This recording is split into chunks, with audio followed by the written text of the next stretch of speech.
This is JP's Fantastic Grinds number 31.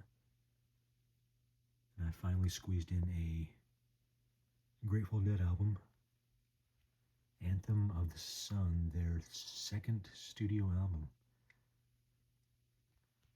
And I put this one in there because it's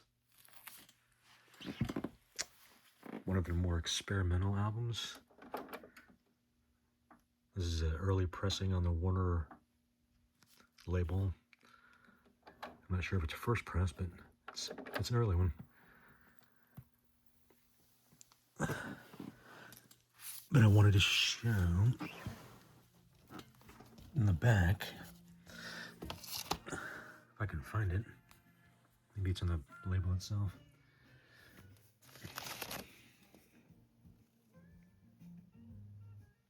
I think it's on the, I think it's on the label here.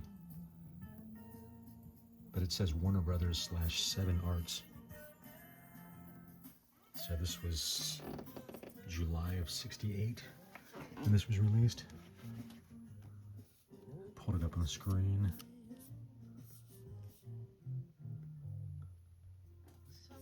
I started this one on the track 1.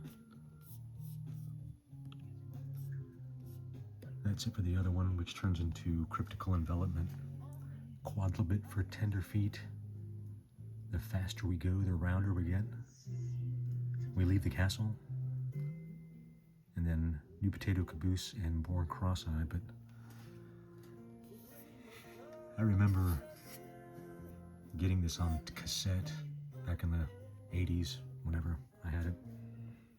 And the only Dead albums I knew prior to this were, they had a greatest hits back then. So I knew those songs, and I knew I had American Beauty and Working Man's Dead. It was on a 2 albums on 1 cassette thing they had back in the day. So I had that, and so I knew those songs. But that may have been all I knew by the Grateful Dead until I got this album. And I remember back then I didn't know anything about like stuff that's happening right now. This, like, all this. Well, this is the other one. That's it for the other one. But yeah, all this experimental stuff. My mind only knew just songs up until that point, I think. And this is just experimental. They were, they knew what they were going for when they did this. I've heard documentaries about this album. But of course they wanted to do something completely just different, experimental. And this is what came out of that. But they used to still play That's It for the Other One. Well, they called it The Other One, but this was the origins of that song. But it used to be called That's It for the Other One, which turned into The Other One. As it evolved over the years, but I think Born Cross-Eyed was another. I had another Grateful Dead best of tape that had Born Cross-Eyed on it, I think. But yeah, I've got a live version of this on CD too. Well, it has a live CD attached to it, but it has a live version of Alligator, which is, it's a highlight. It was recorded back in those days. But yeah, I didn't know anything about experimental music at that point, I guess. Kind of like, I don't know how to explain it. Kind of like jazz if you mix it together with some kind of weird fusion and psychedelics, different noises. But this is, yeah, psychedelic music, I guess. But this was one of those albums that grew on me over the years.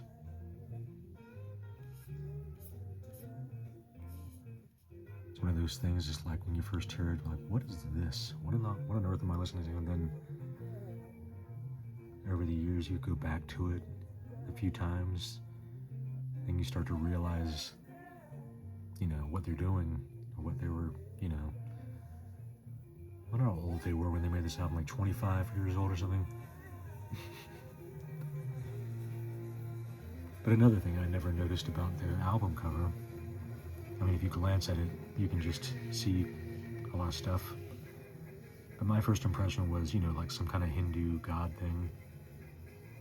I didn't really think too much about the album cover. Didn't really look at it too much. But I'm seeing something different right now. I see these two eyes, a nose, and a mouth.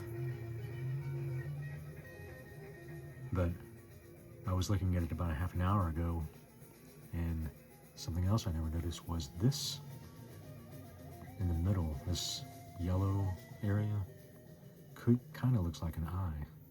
Maybe it's like the third eye of this face. But it also has, almost like that Illuminati pyramid thing going on here, because those lines reach up to the bottom of that eye on each side.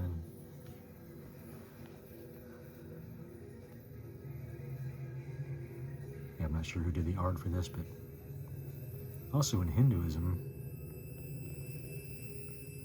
there's many gods and everything, but I don't think in Hinduism you can consider yourself to be a god. That's only like in different forms of Buddhism. So I think Buddhism stemmed from Hinduism. And if you look at this closely, you can see that the band members have put themselves on this like they're gods or something. But, I didn't think about that at first.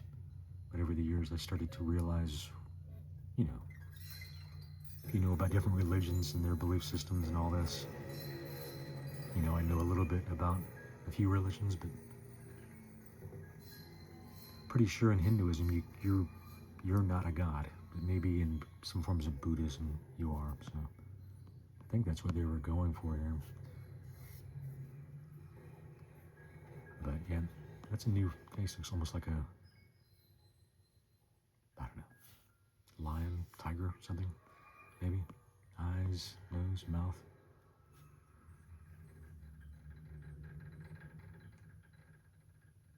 Yeah, if you ever want to hear some experimental dead,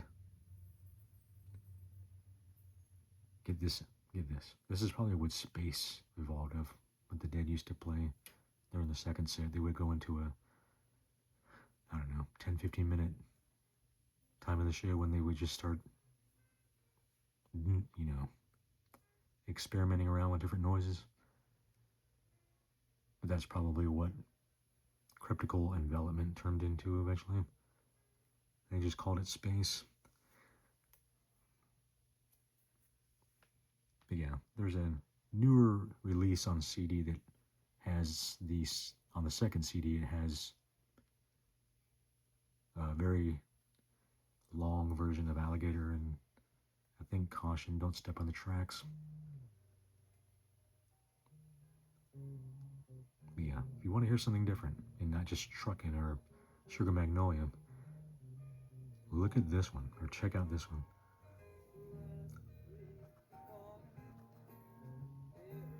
Yeah, pretty good hippie music right here. I think this is part of Cryptical Envelopment.